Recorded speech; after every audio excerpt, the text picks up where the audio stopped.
जन कल्याण सेवा समिति से राष्ट्रीय सचिव हूँ।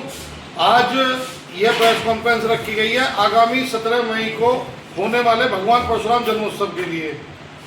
इससे आगे की कड़ी में भाई हमारे राष्ट्रीय अध्यक्ष बड़े भाई बोल पंडित जी आपको अवगत कराएंगे अपनी बातों से।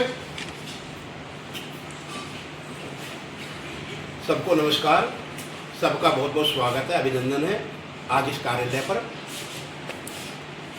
मेरे पत्रकार साथियों, आज जो ये प्रेस कॉन्फ्रेंस हमने रखी है, प्रेस वार्ता रखी है, भगवान परशुराम जन्मोत्सव के उपलक्ष्य में 17 मई को हम भगवान परशुराम का जन्मोत्सव राणा फार्म हाउस में मना रहे हैं। और हमारा आपके माध्यम से, आपके चैनलों के माध्यम से सभी समाज से हम ये निवेदन करते हैं कि उस प्रोग्राम में आएँ, अपने परिवार के साथ आएँ। भगवान परशुराम जन्मोत्सव को हर बार मनता है, अलग अलग तरीकों से मनता है, लेकिन इस बार जो भगवान परशुराम जन्मोत्सव मना रहे हैं उसका विशेष आकर्षण होगा भगवान परशुराम की लीला। आज तक आप लोगों ने रासलीला देखी होंगी, रामलीला देखी होंगी, हर साल भगवान की लीलाओं का मंचन होता है अलग अलग रूप में, लेकिन इस बार जो मुख्य आकर्षण है वो आगरा से जो टीम आ रही है, मंडली आ रही है, उसमें भगवान परशुराम जन्मोत्सव की लीला का विशेष वर्णन है। और जैसा कि आप सब जानते हैं कि हम भगवान परशुराम जन्मोत्सव मना रहे हैं, तो भगवान परशुराम जी भगवान विष्णु के छठे अवतार हैं और एक विशेष आकर्षण भगवान विष्णु का विराट रूप के दर्शन होंगे इस प्रोग्राम में।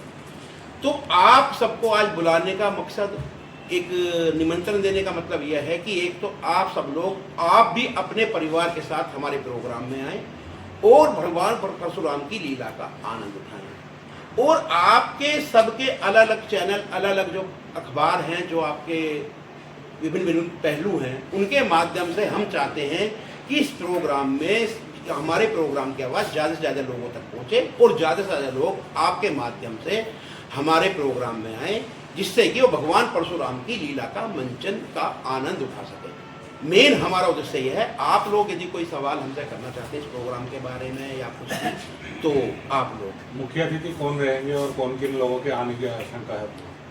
देखिए, जो हमारे प्रोग्राम के मुख्य अतिथि होंगे वे प्रोफेसर अभिषेक मिश्र हैं लखनऊ से, जो पूर्व में कैबिनेट मंत्री रहे हैं, राष्ट्रीय प्रवक्ता हैं आज की डेट में समाजवादी पार्टी।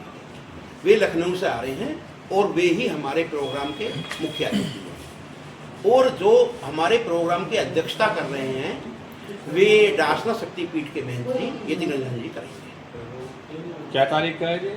17 मई 2026 शाम को 4 बजे राणा फार्म हाउस में प्रोग्राम होगा और 5 बजे से भगवान परशुराम की लीला का मंचन शुरू हो जाएगा, जो 2 घंटे चलेगी। 4 से 5 तक अतिथियों का सम्मान, दीप प्रज्वलित और उनका विचार सुनेंगे। एक चीज ये है कि आज की डेट में जितनी झांकियां, जितने महोत्सव मनाए जा रहे हैं महापुरुषों के नाम पर, उसमें ज्यादातर रेडियो के अंदर दंगा फसाद हो रहा है, जैसा भी देहरा के अंदर हुआ था। तो ऐसा है कि आपकी बात बहुत बढ़िया है। देखिए, हमारा जो एक शहर है, महादेव की एक विशेष कृपा रही है कि इसमें चाहे वो भगवान की कोई शोभा यात्रा हो, अंबेडकर जयंती की कोई शोभा यात्रा हो, या ताजिए का जुलूस हो, दोनों धर्म के लोग मिलजुल के मनाते हैं और आज तक कोई इस तरह की घटना इस क्षेत्र में नहीं हुई है। इसके लिए दोनों ही धर्मों के जिम्मेदार लोग जिम्मेदार हैं।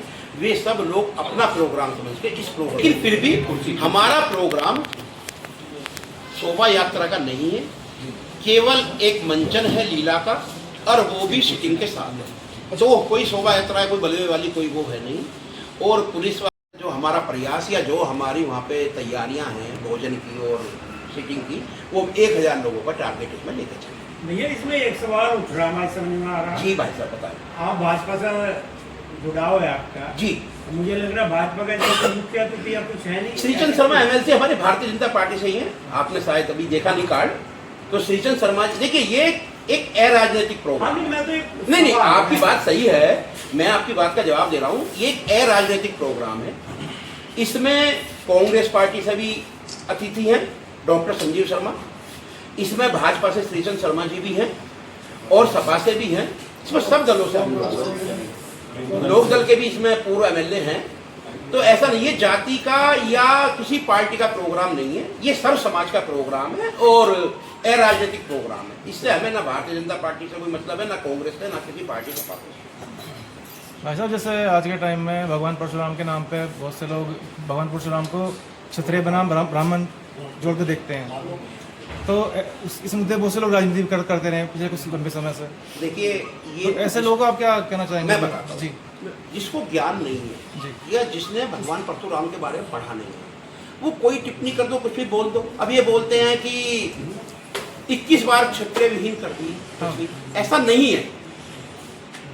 उन्होंने हाथापाइयों का जो परेशान करते थे लोगों को, उनका नाश किया। यदि वे 21 बार क्षत्रिय विहीन करते तो क्षत्रिय कहां से आ जाते? तो जो परेशान करते थे लोगों को, जो अराजकता फैलाते थे, उन लोगों का उन्होंने नाश किया, आताताइयों का उन्होंने नाश किया। उन्होंने कोई ऐसा वो नहीं है कि क्षत्रियों से ब्राह्मण का कोई झगड़ा है, ऐसा कुछ नहीं है। ये सब जिनको ज्ञान नहीं है, अज्ञानी लोगों की बातें हैं। नहीं, खुद भीष्म पितामह के शिष्य रहे, वो क्षत्रिय थे, मगर उनको शिक्षा भी देते अगर ऐसा होता तो। देखिए कर्ण ने भी भगवान परशुराम जी से शिक्षा ग्रहण की, द्रोणाचार्य ने भी भगवान परशुराम जी से शिक्षा ग्रहण की, खुद पितामह भीष्म ने परशुराम जी से शिक्षा ग्रहण की। ऐसा नहीं है, मैंने बताया ना कि ये सब जिसको ज्ञान नहीं है वो कुछ भी बात फैला दे। तो ऐसा कुछ नहीं है। भगवान तो भगवान होते हैं, वो चिरंजीवी हैं, वो आज भी हैं जी। और ऐसा हमारे शास्त्रों में माना गया है कि जब ये कलयुग का अंत होगा तो वो कल की भगवान को शास्त्र का और शस्त्र का ज्ञान देने के बाद तब वो अपना परशु देंगे उन्हें, तब वो एक कलयुग का वो। और कोई बात आप लोग पूछ सकते हैं? जी वैसे ये लेके जा फोटो खिंचवा। अध्यक्ष जी, हाँ जी। भगवान परशुराम का जन्मोत्सव, जयंती अलग अलग संगठन, अलग अलग संस्थाएं मना रही हैं बिल्कुल जी। और जिनका समाज में एक गलत संदेश जा रहा है, जी जिसका मुख्य कारण यह है कि कई 50 आदमी इकट्ठे हो गए, कई 10 आदमी इकट्ठे हो गए। ऐसा नहीं हो सकता कि एक सब लोग इकट्ठे हो गए और भगवान परशुराम जी का जन्मोत्सव एक साथ मनाएं। बिल्कुल, आपकी बात बहुत बढ़िया। और यदि इस तरह से प्रोग्राम बने तो प्रोग्राम की भव्यता कई गुना बढ़ जाती है। लेकिन होता क्या है अध्यक्ष जी की संस्था सबने बना रखी है। अब जैसे कायदे में अक्षय तृतीया के दिन भगवान परशुराम का जन्म हुआ, तो उस दिन बहुत सारे प्रोग्राम होते हैं। गांव में भी अलग अलग रूप में, कोई हवन करके मना रहा है, कोई शोभा यात्रा के रूप में मना रहा है। लेकिन सबसे बड़ी बात यह है कि हमने इस प्रोग्राम को अक्षय तृतीया के दिन इसलिए नहीं रखते हैं कि उस दिन छोटे छोटे प्रोग्रामों में गैदरिंग नहीं होता है। और अब हमने इसीलिए ये दिन रखा है, 1 महीने तक भगवान परशुराम जन्मोत्सव बनता है।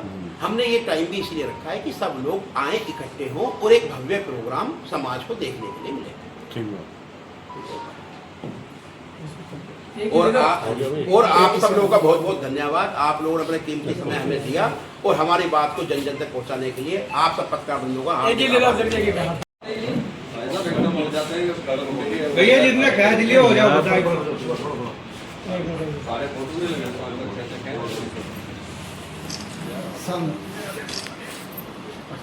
बोलो भगवान परशुराम की जय।